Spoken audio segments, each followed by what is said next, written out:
Now listen to what I have to say. Caesar! Caesar! What means for the shouting? I do fear the people choose Caesar for their king. Do you fear it? Then I must think you would not have it so. I do not like the idea of Caesar being king, yet I do love him well. But tell me, Cassius, why do you hold me here so long? What is it you wish to tell me? I was born free as Caesar. So were you. We both have fed as well. We both can endure the winter's cold as well. For once upon a raw and windy day, standing near the Tiber, Caesar said to me, "Dare you, Cassius, now leap into this angry flood with me and swim across to the other shore." Upon this word, I plunged in and told him to follow. So he did. But before he could reach the other side, Caesar cried, "Help me, Cassius, or I sink!" I then rescued the great, mighty Caesar to the shore, and now this man has become a god, and Cassius is a wretched creature who must bend his body to Caesar. Caesar! Caesar! Another general shout? I do believe these applauses are for some new honors that are heaped on Caesar. He stands above the narrow world like a colossus, and we petty men must peep about and walk under his huge legs. Brutus and Caesar. Why should Caesar's name be sounded more than yours? Write them together. Yours is as good a name. Weigh them. They are as heavy. Upon what meat does this our Caesar feed that he has grown so great? I have heard our father say that there was once a Brutus who would have attacked the devil himself to save Rome from ruin. Caesar!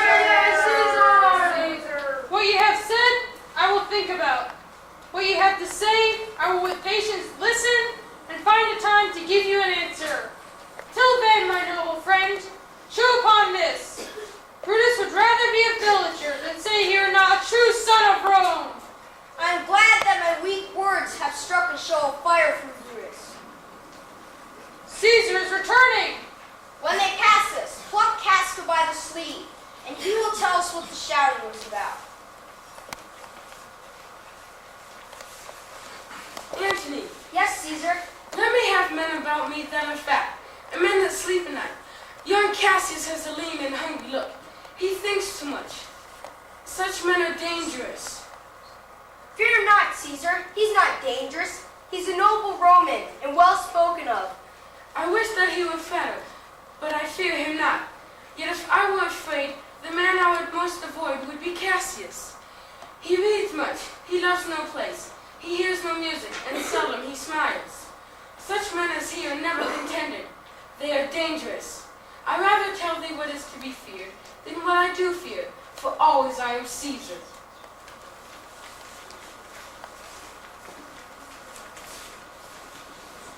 You pulled me by the cloak. When would you speak with me? Tell us what this shouting was about. Why? You were with Caesar, were you not?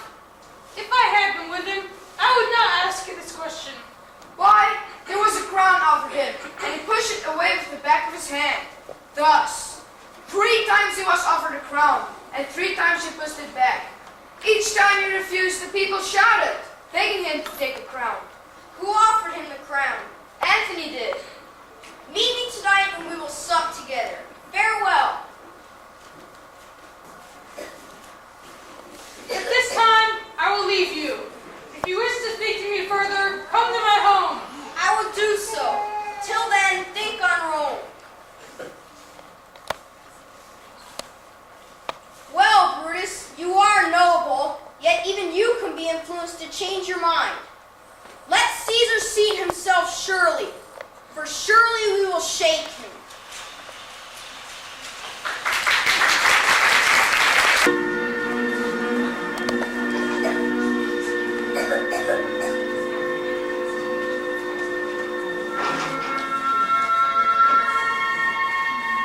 Not true, Cassius. Let it be who it is. The Senate tomorrow meet to establish Caesar as king. He shall wear his crown by sea and land. I know I will wear this dagger then. Cassius from slavery will deliver Cassius. So will I deliver Casca. I have already convinced some of the noblest Romans to join me in my plan. Stand close a while, for here comes someone in haste. Oh, Cassius, If you could only but win the noble Brutus to our side. Do not upset yourself, dear Casca. Take this letter and throw it through Brutus's window and meet me at his house.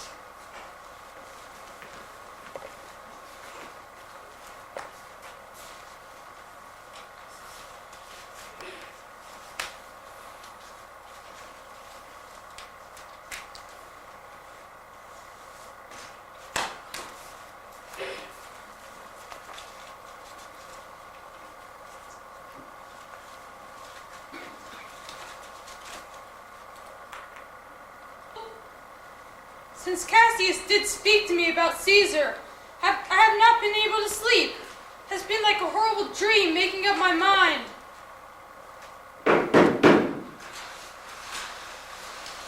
Enter! Do we trouble you, Brutus? No, I was awake. Every nobleman in Rome waits for your decision. Give me your hands. I am with you. And now let us swear our resolution. No, not an oath, but only to be sure in our hearts that we are doing the right thing. Is anyone to be touched but Caesar? I do not think that Mark Antony should outlive Caesar. Let Antony and Caesar fall together. Let us be sacrificers and not butchers. Let us kill Caesar boldly, but not wrathfully. Let us carve him as a dish fit for the gods, not hew him as a carcass fit for the hounds. Let us do all this so that in our hearts we are purgers and not murderers. And as for Mark Antony, think not on him, for he can do no more than Caesar's arm when Caesar's head is off. Yet I fear him. Alas, good Cassius, think not of him. If he truly loves Caesar, all that he can do is die for Caesar. 'Tis late. 'Tis time to part. But will Caesar come forth today? He is superstitious, grown of late. It may be that the terror of this night and the persuasion of his priests may hold him from the capital today. Never fear. I can oversway him. Let me flatter him. I will bring him to the capital. The morning comes upon us. At this time we will leave you, Brutus. But all remember what you have said, and show yourselves true Romans.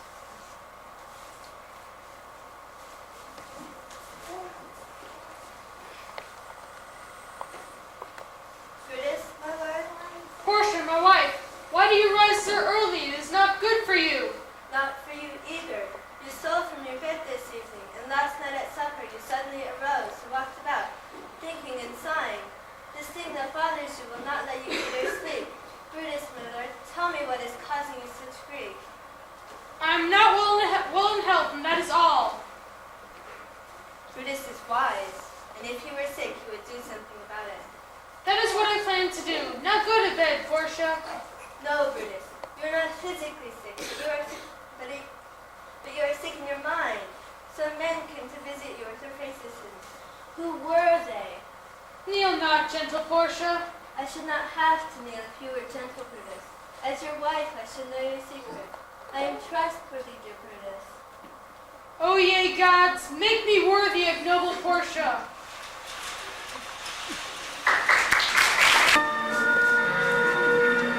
Earth have been at peace tonight. 3 times hath Calpurnia in her sleep cried out, "Help, ho! They murder Caesar!" Who goes there? What mean you, Caesar? You shall not stir out of this house today. Caesar shall go forth. Caesar, I am frightened. A lioness hath walked the streets. Graves have yawned and yielded up to your dead. Fierce, fiery warriors fought upon clouds, which drizzled blood upon the Capitol. The noise of battle hurtled in the air. Horses did neigh, and dying men did groan, and ghosts did shriek and squeal about the streets. O Caesar, these things are beyond all us, and I do fear them. Yet Caesar shall go forth. Cowards die many times before their deaths. The valiant never tastes of death but once. Alas, my lord, you are very wise. But do not go out today. Call it my fear that keeps you in the house and not your own. We will send Mark Antony to the Senate house, and he shall say you are not well today. Upon my knee, I beg you. Very well. Mark Antony shall say I'm not well today, and to please you I will stay at home. O Caesar,